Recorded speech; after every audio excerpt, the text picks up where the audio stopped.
The knife was already at my throat when the doors of my own chamber burst open.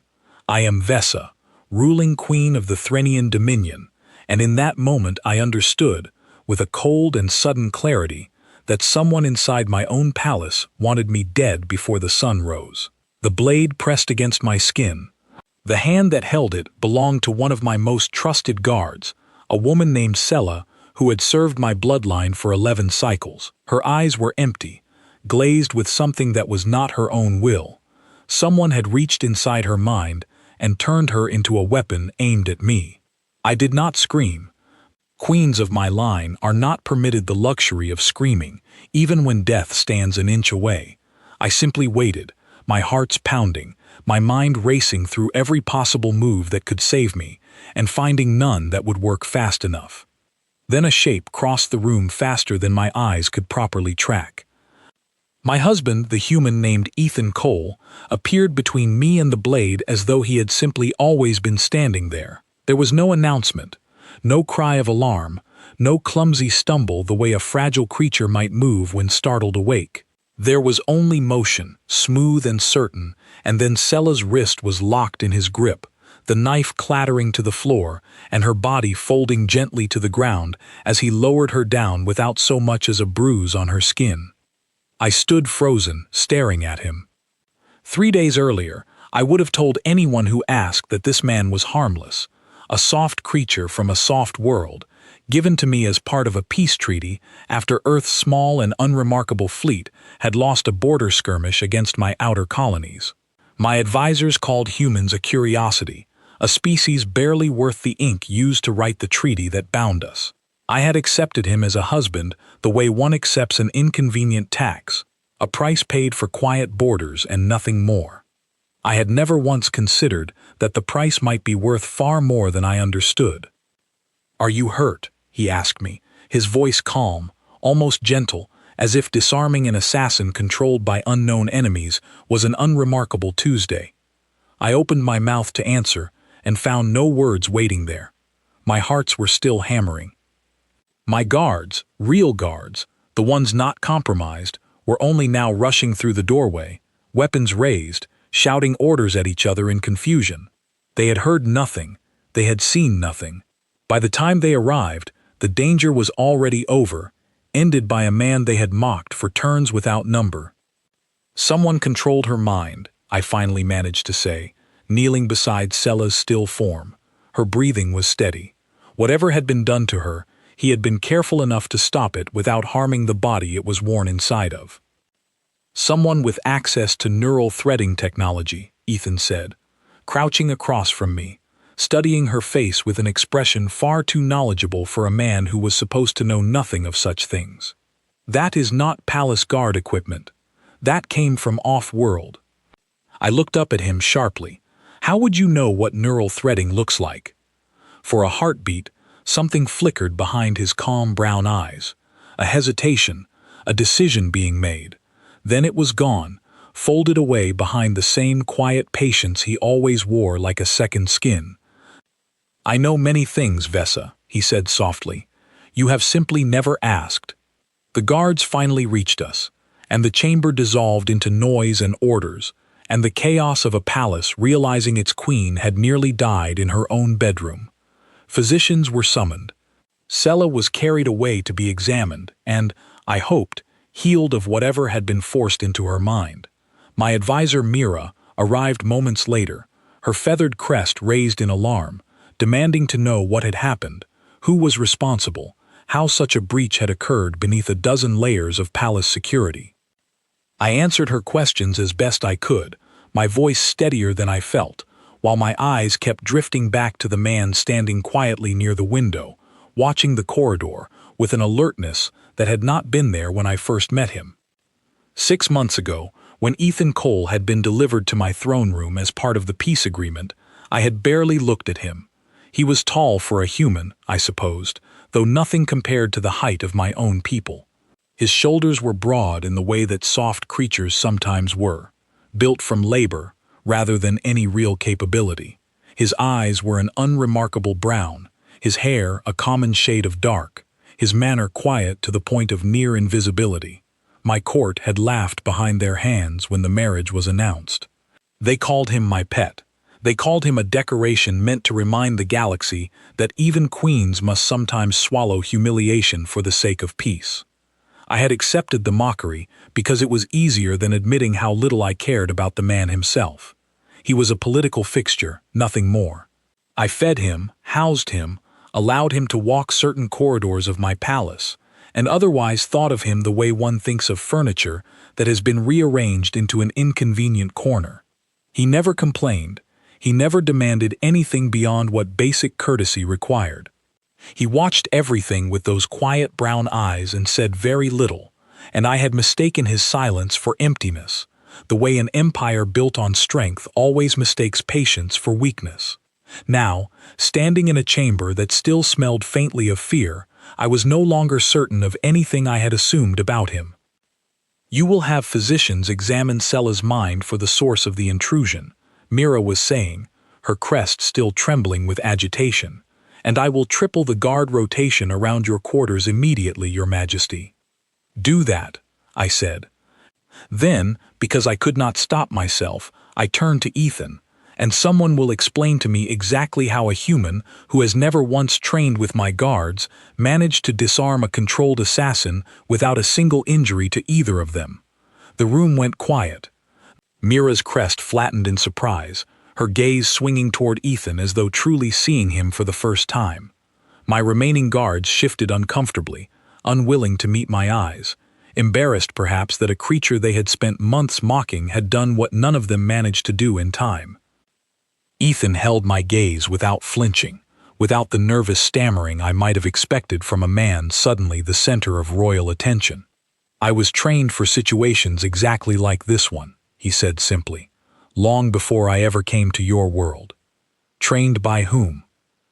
"That is a longer conversation, Vesa, one I would rather have without an audience." I studied him for a long moment. 6 months of marriage, and I had never once heard him speak with this particular weight in his voice, this quiet certainty that suggested depths I had never bothered to look for.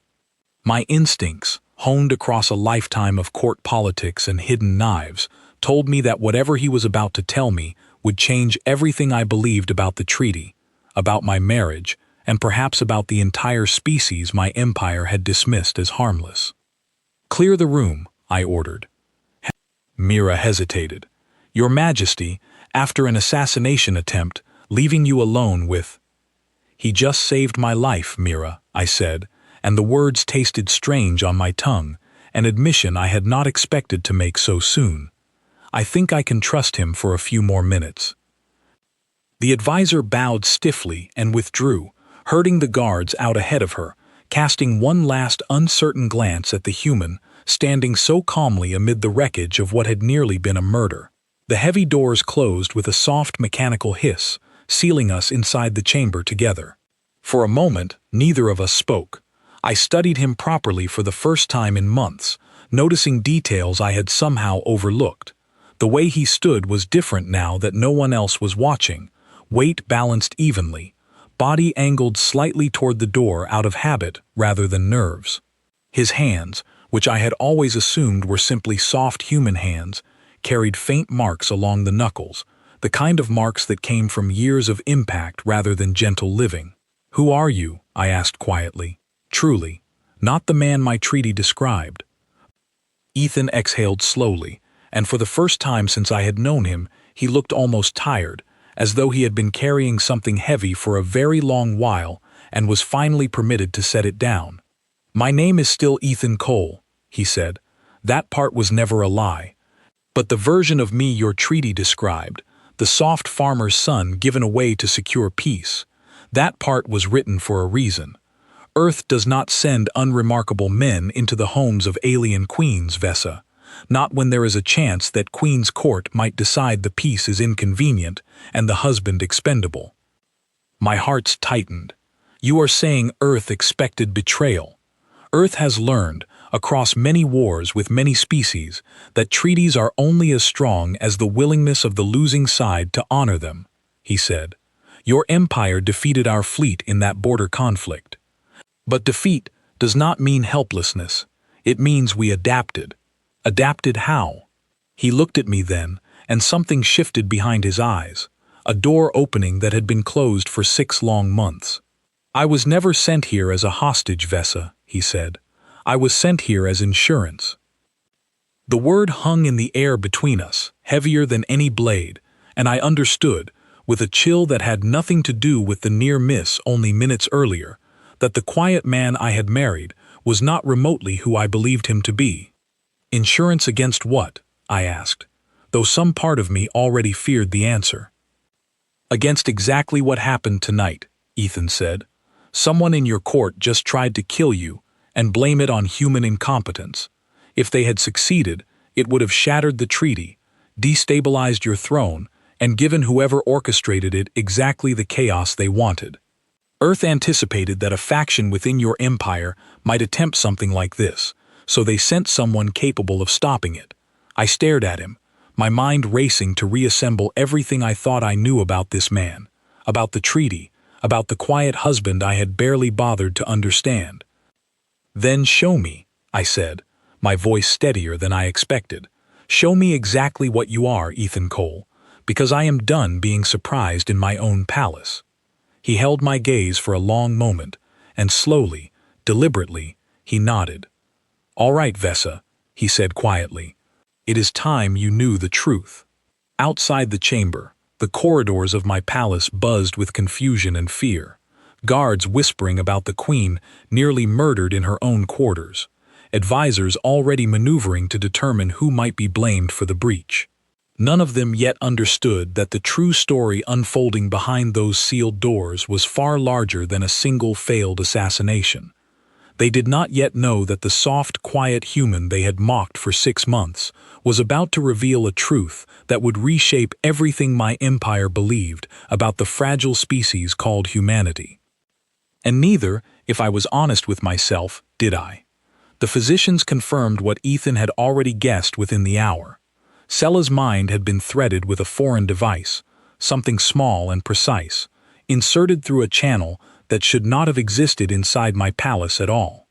The device had gone quiet the moment Ethan disarmed her, its purpose complete, or perhaps simply interrupted, and now it sat sealed in a containment case, while my best engineers argued over its origin. I paced the length of my private study, while General Draven, commander of my royal guard, delivered his report with visible discomfort. Draven was an old soldier, scarred and proud, a man who had spent 4 decades defending my bloodline and who clearly resented needing to explain, in front of a human, how such a device had slipped past every safeguard his forces maintained. The signature does not match anything in our records, Draven admitted. It is not Threnian manufacture, not coalition standard either. Then whose is it? I demanded. Draven's jaw tightened. There are only a handful of factions with access to neural threading this refined. Your Majesty, most of them are old enemies of the crown. A few of them sit closer to this palace than any of us would like to admit. I understood his meaning without needing it spelled out further. Someone within my own court, someone with resources and old grievances, had reached for a weapon sharp enough to end my rule without ever needing to draw a blade themselves. It was not the first attempt on my life.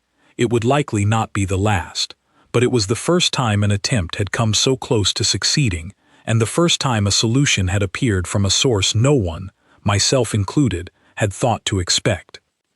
Ethan stood near the window during the entire briefing, silent, listening, occasionally offering a quiet observation that made Draven's scarred face twist with something between confusion and grudging respect. The insertion point suggests proximity access, Ethan said at one point, when Draven finished describing the device's configuration. Whoever did this needed to be within arm's reach of Sella at some point in the last several days. Not a stranger, someone she trusted enough to let close. Draven blinked at him. How would you know that? Because that is how these devices work, Ethan said simply. They require direct contact to install. No remote method exists yet that is subtle enough to avoid detection by standard palace scanners. And how, Draven said slowly, does a human farmer's son know the operational requirements of coalition-grade neural threading technology? The question hung in the air, and I watched Ethan carefully, curious whether he would deflect the way he had grown so practiced at doing over the past 6 months, or whether the events of the previous night had finally cracked something open that could not be closed again. "Because I was trained to recognize exactly this kind of threat," Ethan said, and though his voice remained calm, there was a new weight behind it, an admission he no longer seemed interested in hiding, long before I ever set foot on this world. Draven's scarred brow furrowed deeply, but before he could press further, I raised a hand. "Enough for now," I said. "General, focus your investigation on anyone who had recent contact with Sela. I want a full accounting of her movements over the last several days. Quietly, I do not want whoever orchestrated this to know how close we already are to understanding their method." Draven bowed and withdrew, casting one last uncertain glance at Ethan before the doors closed behind him. Alone again, I turned to face my husband fully, studying the calm set of his features, the patience that no longer read as emptiness but as something far more deliberate. "You said it was time I knew the truth," I said. "I am still waiting." Ethan was quiet for a long moment, and when he finally spoke, his voice carried the weight of something rehearsed and unspoken for far too long. "Earth is not the fragile world your empire believes it to be," he said. "We lost the border conflict, yes. Our fleet was smaller, our weapons less refined, our numbers thin compared to what your dominion could field. But losing a single battle is not the same as losing the capacity to endure. Humans have survived ice ages, plagues, wars against ourselves that killed more of us than any alien fleet ever could. We do not break easily, Vesa. We simply learn to hide our strength until it matters most." "And you," I said quietly, "what strength have you been hiding?" He held my gaze, and for the first time, I saw something behind his eyes that I recognized instantly, because I had spent my entire life cultivating the same quality in myself: control, discipline, the particular stillness of someone who has trained their body and mind to remain calm in the presence of overwhelming danger, because panic is a luxury the strong cannot afford. "I was part of a program most of my own government does not officially acknowledge," Ethan said. "Soldiers trained beyond the limits your scientists believe humans capable of reaching, augmented, refined, prepared for exactly the kind of situation I encountered last night. When the peace treaty was drafted, Earth's leadership understood that whoever they sent into your palace would need to survive whatever political currents moved beneath the surface of your court. So they sent someone who could. They sent a weapon disguised as a husband," I said slowly. "They sent a protector disguised as a husband," Ethan corrected gently. "There is a difference, Vesa, even if the line between the two is sometimes thin." I turned away from him, walking toward the tall window that overlooked the palace gardens, my mind working through the implications of everything he had just told me. 6 months of marriage, and I had shared a residence, shared meals, shared countless quiet evenings, with a man capable of the things I had witnessed the night before, and I had never once suspected the truth beneath his calm exterior. "Why tell me now?" I asked, watching the gardens below, where guards moved in tighter patrols than usual, still shaken by the previous night's near disaster. "You could have continued hiding this. You could have let me believe you were simply fortunate, simply well-trained in some ordinary sense that did not require this conversation at all. Because the moment that device activated inside Sela's mind, everything changed," Ethan said, coming to stand beside me at the window. "Whoever orchestrated this attempt will try again, Vesa, and next time, I may not be positioned to stop it before real harm is done. You need to understand what protection you actually have inside these walls, not the illusion of protection your court has been comfortable pretending exists." I studied his profile, the quiet strength in his jaw, the steadiness in eyes that I had once dismissed as unremarkable brown, now recognizing them as eyes that had seen things I could not yet imagine. "How many times has this happened before?" I asked. "Attempts on my life that you quietly prevented without my knowledge." Ethan hesitated, and that hesitation told me everything before he even spoke the words. "3," he said quietly. Before last night. Small things. A tampered meal that never reached your table. A guard rotation that would have left your northern balcony exposed during a diplomatic visit 2 months ago. A courier carrying correspondence embedded with a tracking device meant to map your private movements for someone outside the palace. My heart's clenched with a mixture of fear and something else, something unfamiliar that I did not immediately have a name for. You never told me. I did not want to frighten you before I understood the full scope of the threat, Ethan said. And I did not yet trust that you would believe me, given everything your court had taught you to expect from someone like me. The admission stung more than I expected, not because it was unfair, but because it was entirely true. I had given him every reason to believe his warnings would be dismissed. I had treated him as furniture for 6 long months, and he had spent that same time quietly standing between me and threats I never even knew existed. I am sorry, I said, the words feeling strange and unfamiliar on my tongue, foreign to the vocabulary of a queen, raised to believe apology was a weakness reserved for lesser creatures. For how I treated you, for assuming there was nothing beneath the silence. Ethan's expression softened, the first genuine warmth I had seen cross his face since the previous night's chaos. You are not the first ruler to underestimate what stands quietly beside her, Vesa. I would rather you understand it now, while there is still time to act, than continue believing a comfortable lie that might one day get you killed. We stood together at the window for a long moment, the silence between us different now, charged with a new understanding neither of us had expected to reach so suddenly. Below, in the gardens, the patrols continued their nervous rounds, unaware that the true guardian of their queen's safety had never been among their ranks at all. Tell me about this program, I said eventually, the one that trained you. I want to understand exactly what capabilities you carry, Ethan. If my court is going to face threats sophisticated enough to threat a guard's mind with foreign technology, I need to know precisely what stands between them and their goal. Ethan turned to face me fully, and something in his posture shifted, a soldier settling into the shape of a briefing rather than a husband confessing a secret. It began nearly 2 decades ago, he said, when Earth's governments realized that conventional military strength alone would never be enough to protect us once we made contact with civilizations like yours. He drew a slow breath, and I found myself leaning closer, hungry for every word, understanding with sudden and absolute certainty that the story he was about to tell would reshape everything I believed about the man I had married, and about the species my empire had so carelessly dismissed as harmless. They needed something the enemy would never expect, Ethan continued, so they built it quietly, in secret, far from the eyes of any foreign observer, and I was one of the first to complete the program in full. Outside, the palace bells rang the hour, a sound I had heard countless times before, without ever truly listening. Tonight, it felt like the tolling of something ending, and something entirely new beginning in its place. Then finish the story, I said quietly. Tell me everything. And for the first time since our marriage began, Ethan Cole did exactly that.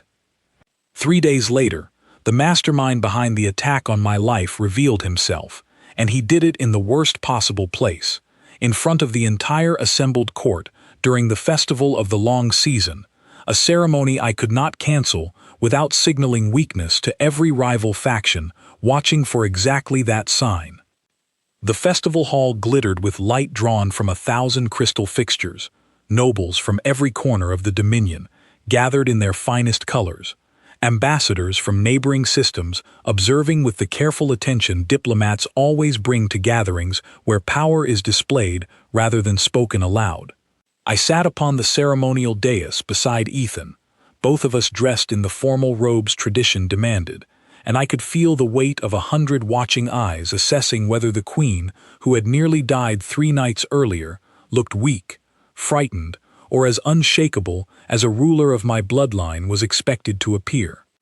I had told no one outside my most trusted circle about Ethan's true nature. Draven knew fragments. Mira suspected more than she voiced, but the wider court still believed him to be exactly what the treaty described, a soft and ordinary human given to me as a symbolic gesture of peace. I intended to keep that illusion intact for as long as possible, believing it gave us an advantage against whoever still moved against me in the shadows. I was wrong to believe the illusion would hold much longer. The disturbance began at the edge of the hall, near the grand doors, where late arrivals were still being announced. A commotion of raised voices, the clatter of dropped ceremonial weapons, and then screaming, sudden and sharp, cutting through the festival music like a blade through silk.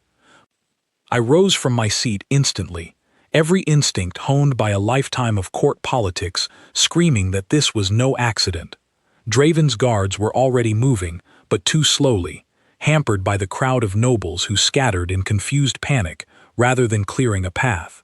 Then I saw him, Lord Kestrel, a noble from one of the Dominion's oldest and most resentful houses, striding through the parting crowd with a device clutched in his hand, his face twisted with an expression I recognized instantly as the particular madness of someone who has finally decided that subtlety has failed and only open violence remains.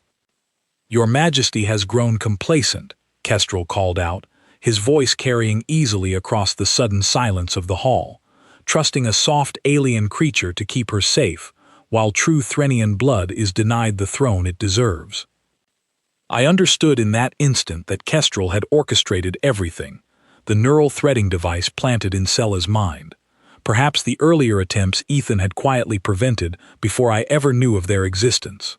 A noble house that had never accepted my bloodline's claim to the crown, waiting patiently for an opportunity to seize power through chaos rather than open challenge, which the old laws of my empire would never have permitted him to win outright. The device in his hand hummed with a dangerous frequency, and I recognized, with a chill, the same signature Draven's engineers had struggled to identify only days before. Not a weapon meant to kill directly, but something worse, something designed to trigger every neural thread planted throughout my palace at once, turning dozens of unwitting guards and servants into weapons in a single devastating instant. "Stop him," I commanded. But my voice was lost beneath the rising panic of the hall, nobles scrambling away from Kestrel's advance, guards struggling through the chaos toward a target they could not safely approach without risking the crowd caught between them. Ethan moved before I finished speaking. He crossed the festival hall with a speed that defied every assumption my court had ever held about human capability, weaving through the panicked crowd without so much as brushing against a single fleeing noble, closing the distance to Kestrel in a handful of heartbeats that felt, to every watching eye, like something closer to teleportation than ordinary movement. Kestrel saw him coming and raised the device, thumb pressing toward whatever activation mechanism would trigger the threaded minds scattered throughout my palace, and for one terrible moment, I believed we were about to witness a massacre unfold in real time. Dozens of innocent guards and servants turned into weapons against everyone around them. Ethan's hand closed around Kestrel's wrist a fraction of a second before the device activated. The sound that followed was not violent in the way I might have expected. There was no crushing of bone, no cry of shattered strength. Ethan simply redirected the force of Kestrel's own motion, turning the activation gesture harmlessly aside, the device clattering from suddenly numbed fingers to shatter uselessly against the polished floor of the festival hall. The entire chamber fell silent. Kestrel stared at Ethan with wide, disbelieving eyes, his wrist still held in a grip that did not hurt, but made absolutely clear that any further resistance would be entirely futile. "This is not possible," Kestrel breathed. "You are human. You are supposed to be weak. You built your entire plan around an assumption you never bothered to verify," Ethan said quietly, his voice carrying easily across the silent hall despite its calm and measured tone. "That is a mistake soldiers are taught to avoid on the very first day of training." Draven's guards finally reached the scene, restraining Kestrel properly, while physicians rushed to check the device's fragments for any remaining danger to the threaded guards still scattered throughout the palace. I stood frozen upon the dais, watching the scene unfold with a strange mixture of relief and something closer to awe, understanding that every noble in that hall had just witnessed something none of them would ever be able to unsee. The husband they had mocked, the soft and harmless creature my court had dismissed for 6 long months, had just disarmed a coup attempt in front of the entire Threnian aristocracy without spilling a single drop of blood. It took hours to fully secure the festival hall, to confirm that no other threatened minds had been triggered before Ethan intervened, to begin the long process of interrogating Kestrel and unraveling the full scope of his conspiracy. I remained composed throughout the ordeal, projecting the calm authority my position demanded, even as my mind raced through the implications of what I had witnessed. It was not until much later, alone with Ethan in my private quarters, the festival hall finally emptied and secured, that I allowed myself to finally ask the questions burning inside me since the moment his hand closed around Kestrel's wrist. "How fast are you?" I asked quietly. "Truly, I saw you move tonight, Ethan, and it did not look like anything I understand as human capability." Ethan settled into the chair across from mine, weariness finally showing at the edges of his composure now that the immediate danger had passed. The augmentation program enhanced reflexes, strength, and neural processing speed well beyond baseline human limits. I can perceive and react to events happening in fractions of a second that would appear instantaneous to unaugmented observers. It is not magic, Vesa. It is simply the result of technology and training your empire never expected Earth to possess. "And there are others like you," I said. It was not quite a question. "A small number," Ethan admitted. "The program was expensive, difficult, and not without risk to those who underwent it. Earth could not create an army of soldiers like myself, not yet. But we did not need an army. We needed enough capability, placed in the right positions, to ensure that any species foolish enough to believe humanity was harmless would learn otherwise before real damage could be done." I studied him for a long moment, turning over the events of the evening in my mind, replaying the moment his hand closed around Kestrel's wrist with a speed that had made the assembled nobility gasp in collective disbelief. "Kestrel called you weak. He believed the treaty's description of you completely." "Most of your empire did," Ethan said. "That was rather the point, Vesa. A threat no one sees coming is far more effective than one paraded openly for all to fear. Earth understood that if your court believed I was harmless, they would underestimate the true cost of moving against you. Tonight proved that assumption correct, even if it also ended the usefulness of maintaining the illusion any further." I rose from my seat and crossed to the window, looking out over gardens now patrolled by guards who would forever remember the night their queen's supposedly harmless husband disarmed a coup attempt with his bare hands.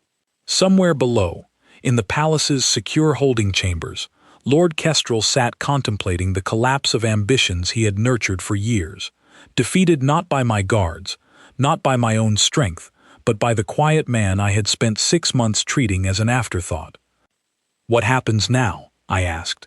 "The entire court witnessed what you did tonight. They will demand explanations. Some will fear you. Others may see you as a threat to be eliminated before you grow too powerful within my palace." "That is likely true," Ethan agreed, coming to stand beside me at the window, "which is why the conversation we are about to have matters more than anything that happened in that festival hall tonight." "What conversation?"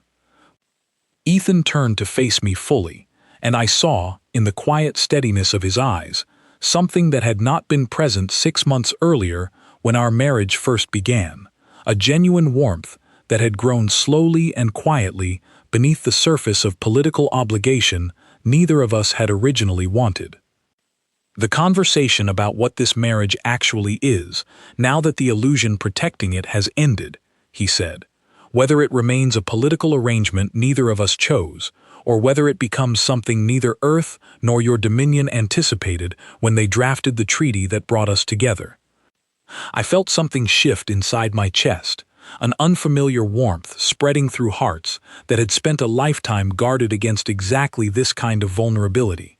6 months of quiet meals, quiet evenings, quiet observations I had dismissed as unremarkable, and somewhere within that quiet, without my noticing, something real had begun to grow.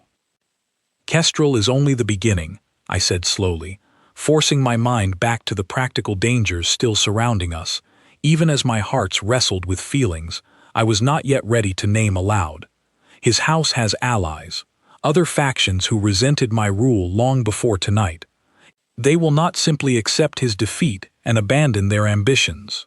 No, Ethan agreed, they will not, which means you need to decide, right now, exactly how much you are willing to trust the man standing beside you, because the threats coming for your throne are only going to grow more dangerous from here.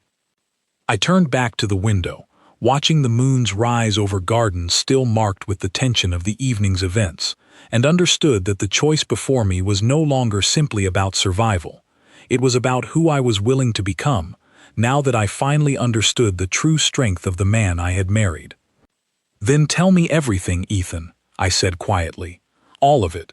Because if we are going to survive what comes next, I need to understand exactly what you are, and exactly what Earth truly sent into my palace disguised as a husband. Ethan studied me for a long moment, weighing something behind his calm brown eyes, and then, slowly, he nodded. All right, Vesa, he said, sit down. This will take some time to explain properly, and you deserve to hear every part of it before you decide what happens next between us.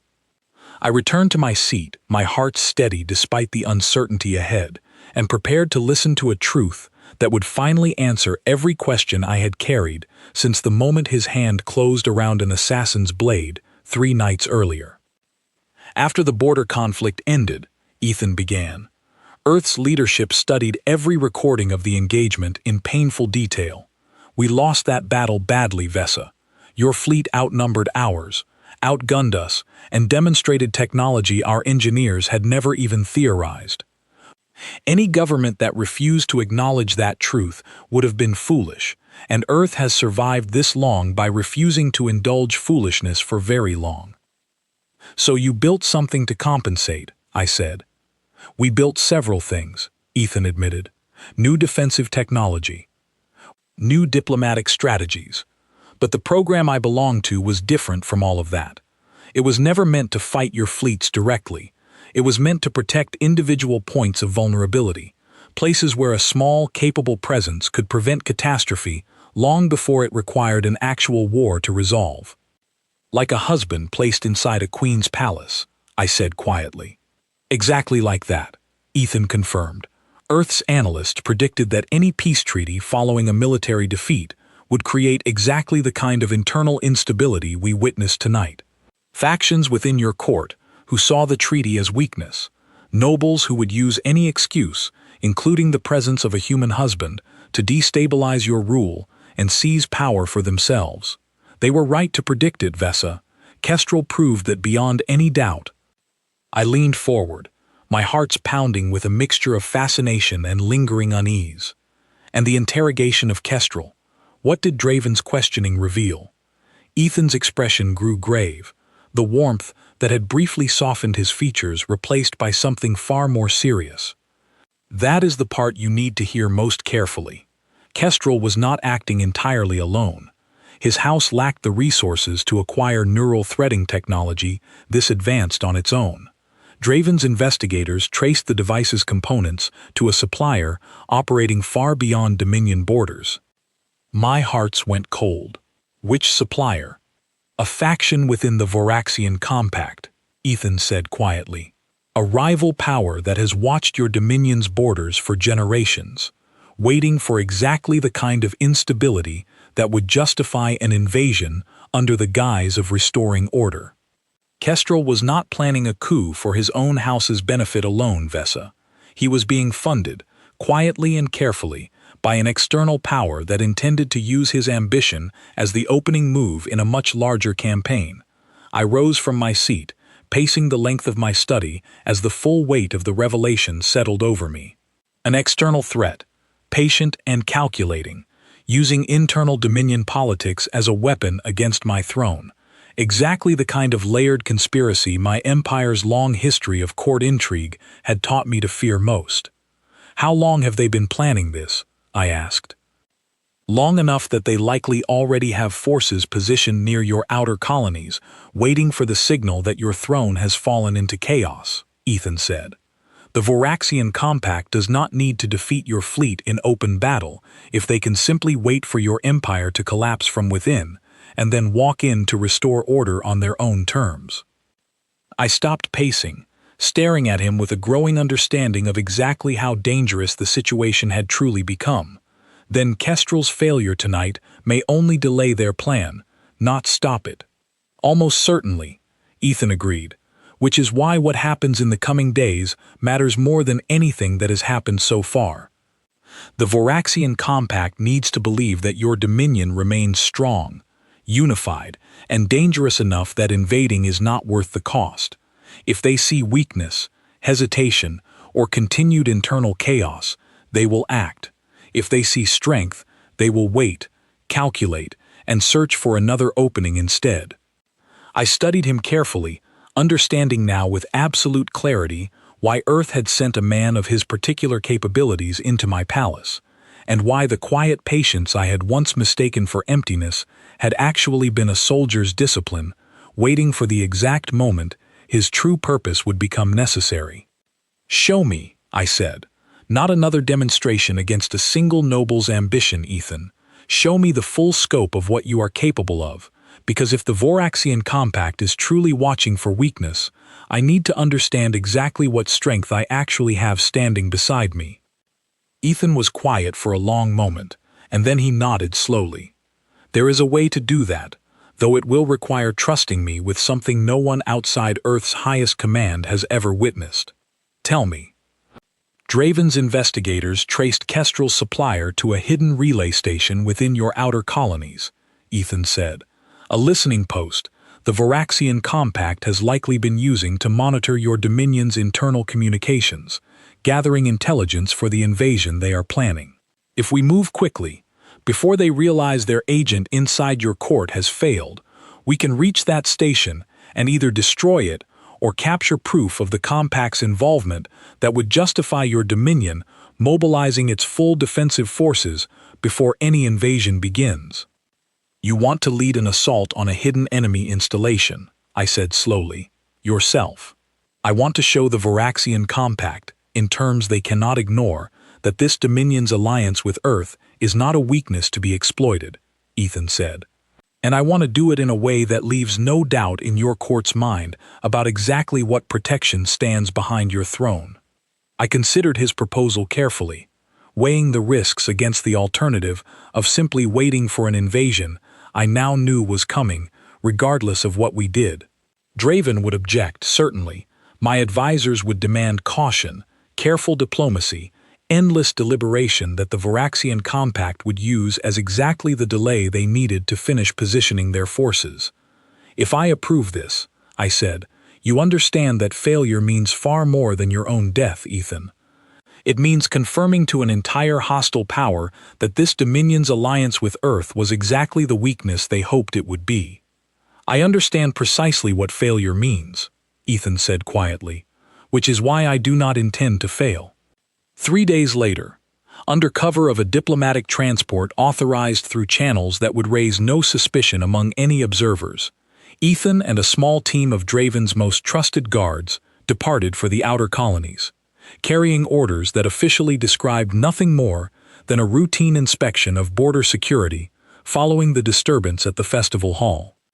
I remained in the capital, projecting calm authority to a court still reeling from Kestrel's arrest and the growing rumors of what had truly happened during the festival, while privately counting every hour that passed without word from the relay station. The silence stretched for 2 full days before a single encrypted message finally reached my private terminal, brief and precise in the way I had come to expect from the man who sent it. "Station secured. Compact presence confirmed. Evidence gathered. Returning within the day." I read the message 3 times before allowing myself to believe it, my heart's finally loosening from a tension I had carried since the moment he departed. Whatever had happened at that hidden relay station, whatever true test of his abilities had unfolded far from any witness who could describe it to my court, Ethan Cole had survived it, and returned with exactly what the Dominion needed to face the growing threat beyond our borders. When he finally returned to the palace, escorted quietly through a private entrance to avoid drawing the attention of a court, still buzzing with speculation. I met him alone in my private study, unwilling to wait, even the short time protocol demanded, before hearing the full account of what had happened. "Tell me everything," I said, the moment the doors closed behind him. Ethan looked tired in a way I had not seen before, the particular exhaustion of a soldier who has spent every reserve of strength completing a mission that mattered more than his own comfort.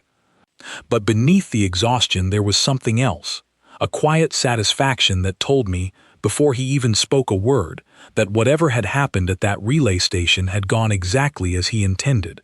"The station was heavily defended," he said, settling into the chair across from mine. "More heavily than Draven's intelligence suggested. The Voraxian Compact had positioned nearly 40 soldiers there, along with automated defenses designed to prevent exactly the kind of infiltration we attempted." My hearts tightened. 40 soldiers, against your small team. "Against my team, yes," Ethan said, "which is why I did not rely on my team to handle the majority of the engagement." I stared at him, understanding slowly dawning. "You went in alone." "I went in first," Ethan corrected gently. "My team secured the perimeter and provided support where needed, but the station's interior defenses required a different approach than conventional tactics could manage. I disabled their communication array before they could send a distress signal to Compact Command, neutralized their primary defensive systems, and secured the intelligence records documenting their surveillance operations, all before their garrison fully understood that an infiltration was even underway." "Alone," I repeated, my voice barely above a whisper. "Against 40 trained soldiers and automated defenses, and you emerged with barely a mark on you. The augmentation program was designed for precisely this kind of engagement," Ethan said simply. "I told you once that Earth built me to compensate for what conventional forces could not achieve. Tonight, that description proved accurate in ways I hope you never have cause to witness again." I sat in silence for a long moment, absorbing the full scope of what he had just described, understanding at last, without any remaining doubt, exactly what kind of strength had been quietly standing beside me since the day our marriage began.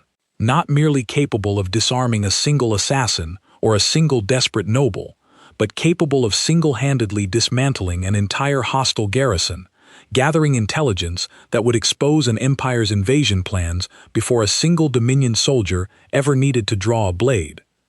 "The evidence you gathered," I said finally, "it proves the Voraxian Compact's involvement beyond any doubt." "Beyond any doubt your Dominion's council could reasonably dispute," Ethan confirmed. "Records of their surveillance operations, communications discussing coordination with Kestrel's house, timelines suggesting their invasion fleet is already positioned closer to your borders than public intelligence currently believes. Draven is preparing a full briefing for your war council within the hour." I rose from my seat and crossed the small distance between us, studying his face with an intensity I had never allowed myself before. 6 months of careful distance finally collapsing beneath the weight of everything I now understood about the man standing before me. "You could have told me all of this the day we married," I said quietly. "Instead, you carried this burden alone, protecting me from threats I never even knew existed, asking for nothing in return except the quiet dismissal my court offered you every single day." "I was not sent here for gratitude, Vesa," Ethan said softly. "I was sent here to keep you alive long enough for peace to actually take root between our peoples. Everything else that has grown between us since then was never part of any mission briefing." I felt something shift within me then, an admission I had avoided making even to myself, across 6 long months of careful distance and quiet dismissal. "And what has grown between us, Ethan, now that every illusion protecting this marriage has finally ended?" He studied me for a long moment, and I saw, in the quiet steadiness of his gaze, an answer that required no augmentation, no hidden training, no secret program to explain. "Something real," he said simply. "If you are willing to accept it, now that you finally know exactly who stands beside you." Outside my private study, the palace continued its restless business. guards patrolling with renewed vigilance, advisors preparing briefings that would soon reveal to my entire war council the true scope of the danger gathering beyond our borders. But within those quiet walls, for the first time since our marriage began, I allowed myself to simply look at the man standing before me, and to finally see him clearly. "Then let us face what comes next together," I said. "Not as a queen in her political obligation, Ethan, but as exactly what you just described, something real. The War Council would demand answers within the hour. The Voraxian Compact's invasion fleet would need to be confronted, exposed, and stopped before it ever reached Dominion space. But in that single quiet moment, before the full weight of the coming conflict descended upon us both, I understood that whatever challenges lay ahead, I would face them beside a partner whose true strength I had finally learned to see." The War Council chamber fell into stunned silence when Draven finished presenting the evidence Ethan had recovered from the relay station, holographic displays projecting communications between Kestrel's house and Voraxian command, timelines confirming an invasion fleet already massing at the edge of Dominion space, waiting only for confirmation that my throne had collapsed into chaos before beginning their advance. "How long until that fleet reaches our borders?" asked Councillor Varath, an elder statesman whose family had served the crown for generations, and who had never once, in all my years upon the throne, looked as shaken as he did in that moment. "Draven's analysts estimate 6 days," Ethan answered, standing beside my seat at the head of the council table, no longer disguised as a quiet and unremarkable husband, but acknowledged now, openly, as exactly what he truly was. "Assuming the Compact commander waits for confirmation of Kestrel's success before advancing, which our intelligence suggests was the original plan." "And since Kestrel failed," Councillor Mira added, her crest still bearing the tension of the previous week's revelations, "the Compact commander may grow impatient and advance regardless, believing internal chaos will follow even without direct confirmation." The council chamber erupted into overlapping voices, advisors debating defensive strategies, fleet deployments, diplomatic options that might delay the invasion long enough for reinforcements to arrive from allied systems. I let the debate continue for several minutes, studying the holographic display of the approaching fleet with a calm I had cultivated across a lifetime of court crises, before finally raising my hand for silence. "We will not wait to discover the Compact commander's patience," I said, my voice carrying clearly across the suddenly quiet chamber. "Draven, prepare our border fleet for full deployment. Councillor Varath, contact our allies within the coalition and request whatever support they are willing to provide, and Ethan will lead a forward team to intercept the invasion fleet before it ever reaches Dominion space." The chamber fell silent again, this time from surprise rather than fear, several councillors exchanging uncertain glances at the notion of a human, however capable his recent demonstrations had proven him to be, leading a military operation against an entire invasion fleet. "Your Majesty," Vareth said carefully, "with respect, one soldier, however skilled, cannot single-handedly turn back an invasion fleet." "I do not intend to turn back the fleet alone," Ethan said calmly.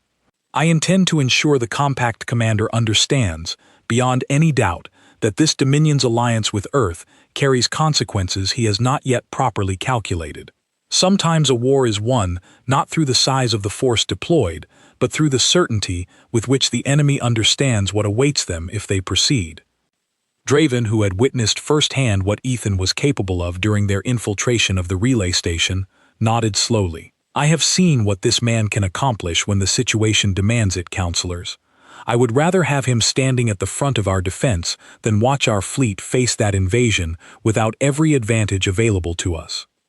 The council's objections faded gradually, beneath Draven's endorsement and my own unwavering resolve, and within hours, preparations began in earnest, our border fleet mobilizing toward the coordinates where Ethan's intelligence suggested the Voraxian Compact's invasion force would attempt to cross into Dominion space. I insisted on accompanying the fleet myself, over the strenuous objections of nearly every advisor in my council, understanding that whatever happened in the coming confrontation would define not only the fate of my throne, but the future of the alliance between our two peoples.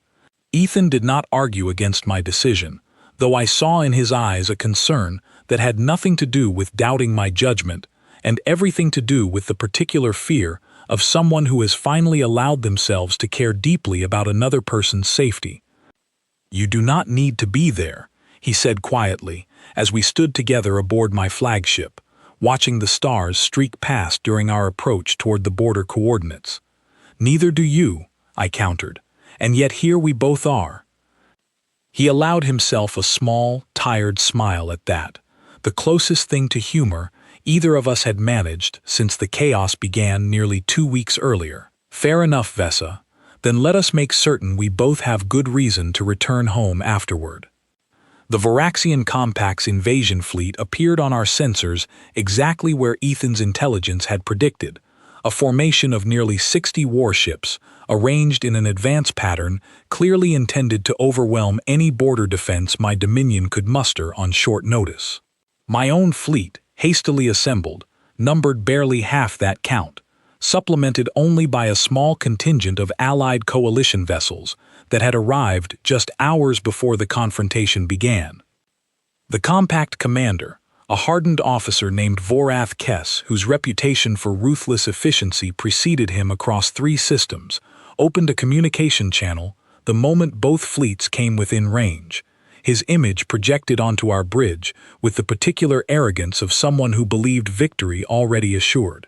"Queen Vesa," Kess said, his tone dripping with contempt, "your empire's collapse was inevitable the moment you accepted a treaty with a species too weak to protect its own territory, let alone yours. Surrender your fleet now, and I will ensure your throne survives in some diminished capacity beneath Compact oversight. Resist, and you will watch your Dominion burn."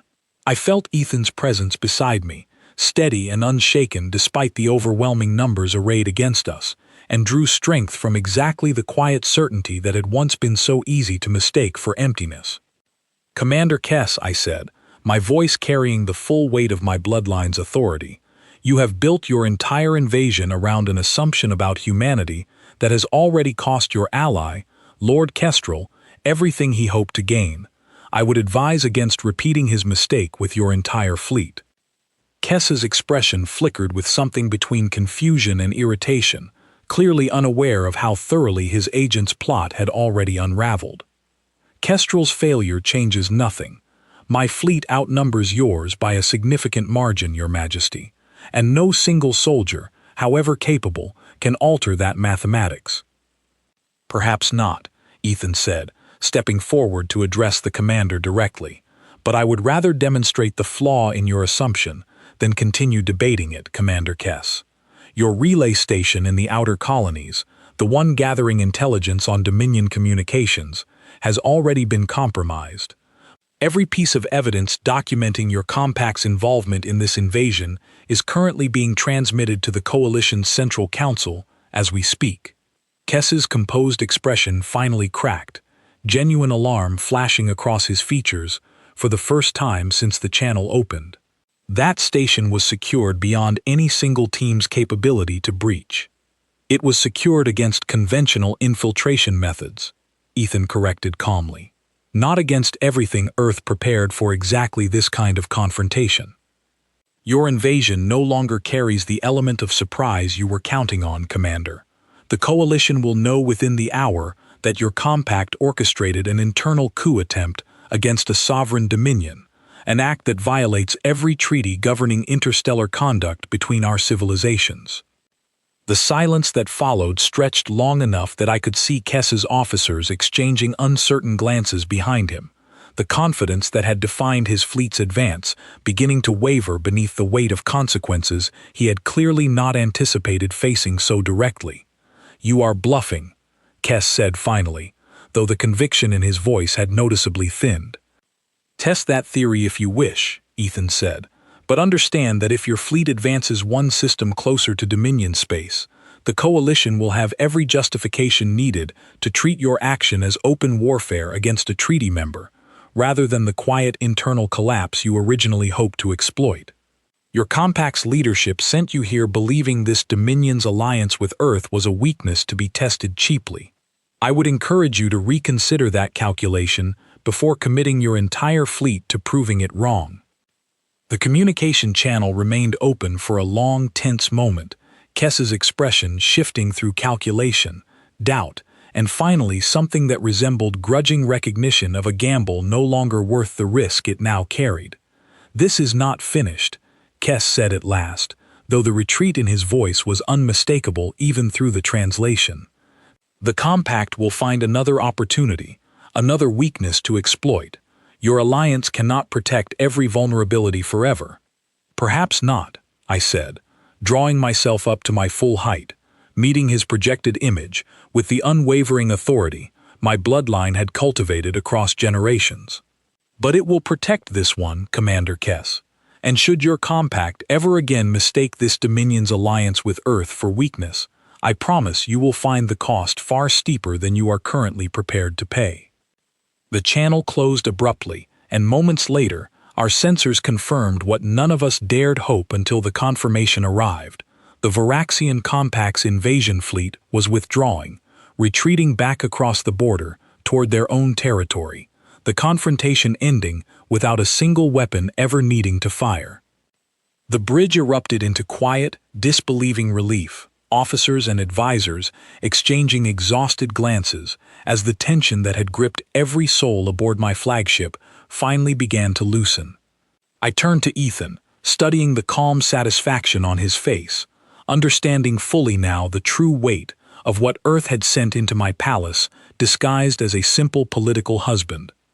"You ended an invasion without firing a single shot," I said quietly. "I ended it by ensuring Commander Kess understood the true cost of underestimating us," Ethan said. "Sometimes the strongest strength is the kind that never needs to be used at all, only understood clearly enough that the enemy chooses not to test it." We returned to the capital 3 days later, greeted by a court that had transformed entirely in our absence. The nobles who had once mocked Ethan as a harmless curiosity now regarded him with a wary respect, bordering on genuine awe. Whispers of the festival hall incident and the averted invasion spreading through every corridor of the palace, until even the most stubborn skeptics could no longer deny the truth of what he had become to my Dominion's survival.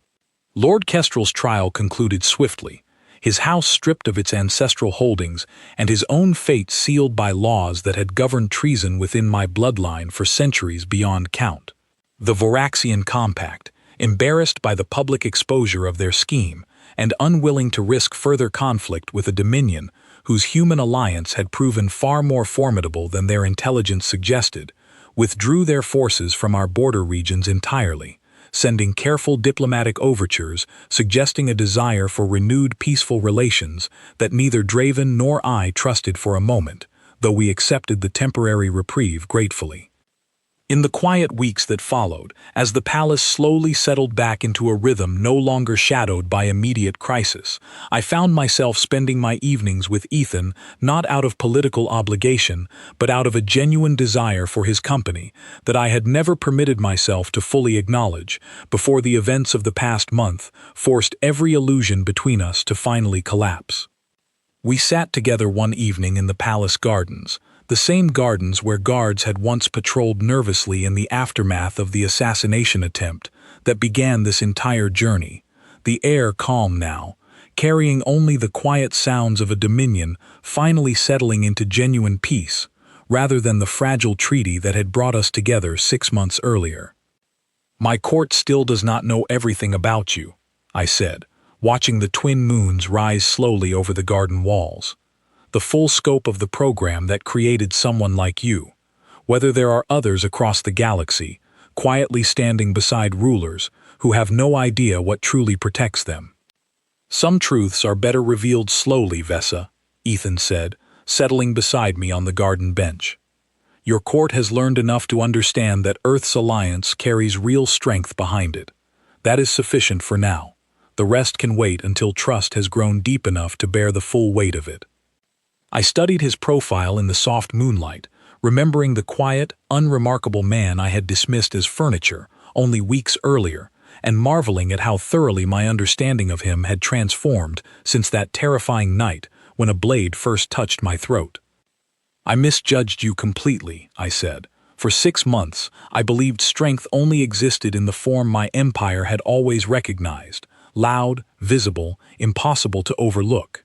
I never considered that the deepest strength might choose to remain quiet, waiting patiently until the moment it was truly needed." "You are not the first ruler to make that mistake, Vesa," Ethan said gently, "and I suspect you will not be the last leader across the galaxy to underestimate what humanity is truly capable of, quietly standing beside those who dismiss us as harmless until the moment we prove otherwise." I reached for his hand, an intimacy I had never permitted myself during the early months of our arranged marriage, and felt no hesitation this time, only the quiet certainty of someone who had finally learned to see clearly what had been standing beside her all along. "Then let this dominion be the first to understand it properly," I said, "not as a lesson learned through crisis and near disaster, but as a partnership built on genuine respect, going forward." Ethan's fingers closed gently around mine, and for the first time since our marriage began as nothing more than a cold political arrangement, I felt something that resembled true peace settle over both of us, hard-won through fire and near catastrophe, but real in a way neither treaty nor tradition could have ever manufactured on its own. The stars above the palace gardens burned steady and eternal, indifferent to the schemes of nobles, the ambitions of hostile empires, and the quiet strength of a single human soldier who had reshaped an entire dominion's understanding of what his species was truly capable of. My empire had once believed humanity weak, a curiosity to be pitied rather than respected. That belief had nearly cost me my throne, my life, and everything my bloodline had built across countless generations.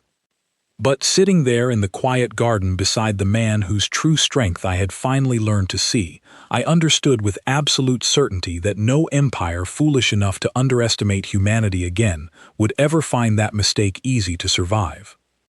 And for the first time in longer than I could remember, I found myself looking forward to whatever the future held, not with the wary calculation of a queen guarding her throne, but with the quiet hope of a woman who had finally found something worth protecting beyond politics and power alone.